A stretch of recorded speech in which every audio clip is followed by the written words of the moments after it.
आज बात करेंगे मुल्क की जो माशी सूरत-ए-हाल है, महँगाई बढ़ती जा रही है।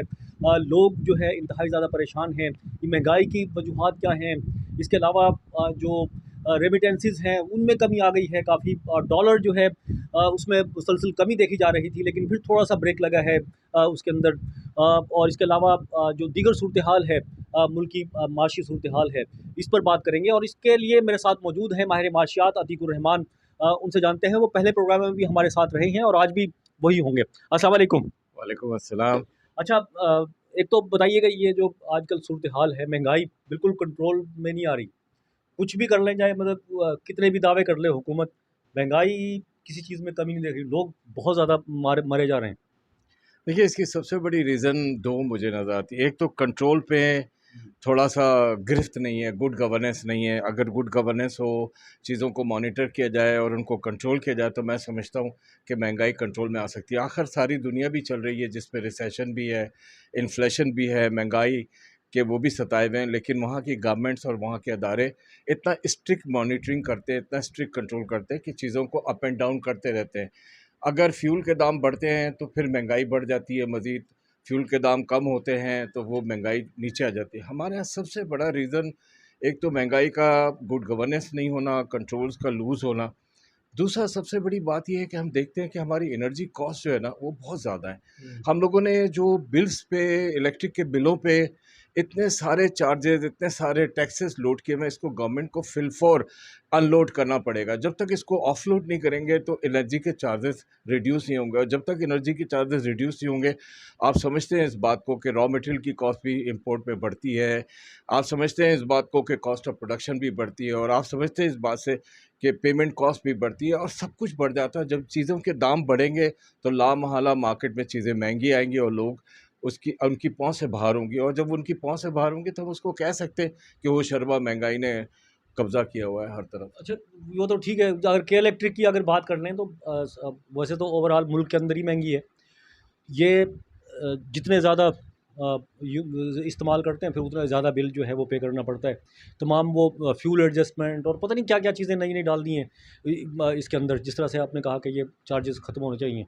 अच्छा, लेकिन इसके बावजूद कराची में जो है 10-10 घंटे, 12-12 घंटे की लोड शेडिंग, जबकि अब मौसम भी जो है बेहतर है, गर्मी भी नहीं है, लेकिन लोड शेडिंग का सिलसिला वही जारी है।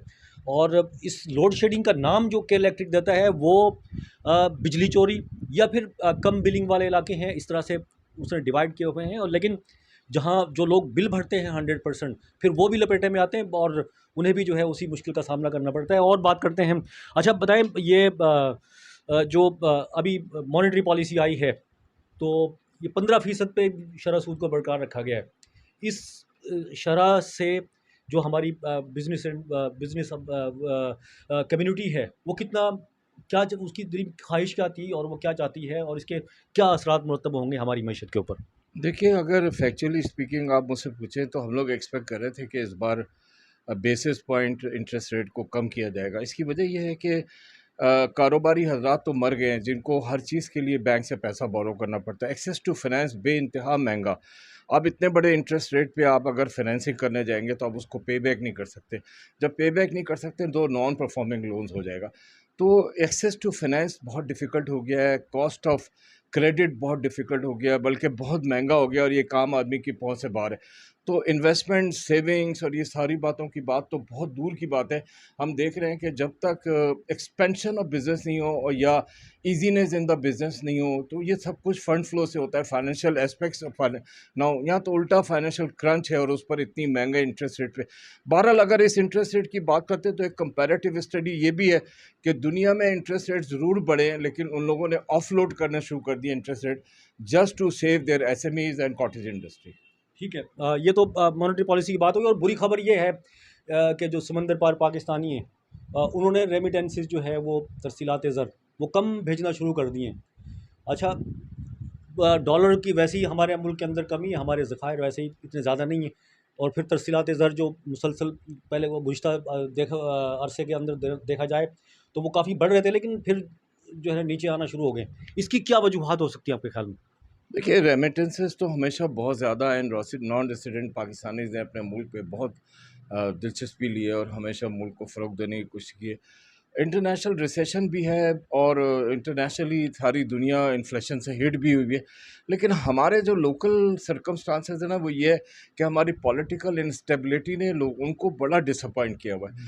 हमारे यहाँ इकनॉमी की बात कोई नहीं करता, इकनॉमिक चार्टर की बात कोई नहीं करता, सब बुलंद आवाज़ में एक दूसरे को घूर रहे हैं और बातें कर रहे हैं, जिसकी वजह से इसका असर हमारे नॉन रेसिडेंट पाकिस्तानीज़ पे बहुत ज़्यादा पड़ता है, जिसकी वजह से हम देख रहे हैं कि सितंबर में काफ़ी हद तक रेमिटेंसेस जो है वो गिर गए, which is not a good sign. और ऐसा इसको होना नहीं चाहिए। नॉन रेसिडेंट पाकिस्तानीज़ को किसी ना किसी तरह इनकरेज करने के लिए गवर्नमेंट को स्टेप्स लेनी चाहिए और उनको कहना चाहिए कि वो अपनी जो टेम्पो है, जो इको है रेमिटेंसेस भेजने की, उसको बरकरार रखें। ठीक है, ये तमाम सूरत हाल है मुल्क की मईशत की, और इस तमाम सूरत हाल में चाहे डॉलर ऊपर जाए या नीचे आए, पेट्रोल कम हो या ज़्यादा हो, लेकिन महंगाई ने का एक ही रास्ता है ऊपर की तरफ जाने का, वो मुसलसल जा रहा है। अभी अतीक से जानते हैं वो हुकूमत को क्या सजेस्ट करेंगे ताकि जो ये महंगाई है इसको कंट्रोल किया जा सके। देखिए, सबसे बड़ी बात यह है कि इस वक्त हम देख रहे हैं कि सैलाब की वजह से हमारी इकोनॉमिक कंडीशन और डिवास्टेटिंग हो गई है, हमारी क्रॉप्स भी ख़राब हो गई हैं। और सबसे बड़ा जो प्रॉब्लम एंटिसिपेट कर रहे हैं ना, वो फेमिन ना आ जाए हमारे यहाँ, कहत साली ना आ जाए, क्योंकि वीट की क्रॉप बहुत ज़्यादा ख़राब हुई है। वीट नहीं होगी, हम रोटी खाने वाली नेशन है, हमारे आटा नहीं होगा, और आटा अगर महंगा होगा या इम्पोर्टेड आटा होगा तो जाहिर सी बात है इसकी कॉस्ट को बियर नहीं कर सकेंगे। गुड गवर्नेंस सबसे बड़ी बात है और इकोनॉमिक स्टेबिलिटी सबसे बड़ी बात है। आपस में मुफाहमत करें, मिलकर बैठें और इकोनॉमिक चार्टर को फ़रोग दें। इकोनॉमिक चार्टर को जब तक फ़रोग नहीं देंगे, ये इसी तरह से हम लोग नीचे की तरफ जाते रहेंगे और हमारी इकोनॉमिक ग्रोथ रुक जाएगी। ठीक है, बहुत शुक्रिया। ये अतीकुर रहमान माहिर माशियात मेरे साथ मौजूद थे। उन्होंने सजेस्ट भी दी हैं हुकूमत को, सजेशंस कि इस तरह से इक़दाम करें, लेकिन बहुत सारी सजेशंस दी जा चुकी हैं, लेकिन हम जो है शराइत में भी जकड़े हुए हैं, उनको वो इक़दाम कर नहीं पाती हुकूमत जो इस मुल्क के लिए बेहतर हो। बहरहाल इस वक्त जो है मुल्क के अंदर जो गरीब और मुतवस्सित तबका है वो इंतहाई बुरी तरह से पिसा हुआ है महंगाई के जो आसमान से कर रही है उसकी वजह से। और लेकिन हुकूमत को चाहिए कि फ़ौरी तौर पर या जिस तरह से भी हो सके कोई ऐसे इक़दाम करे ताकि ये इन्फ्लेशन जो है ये नीचे आ सके।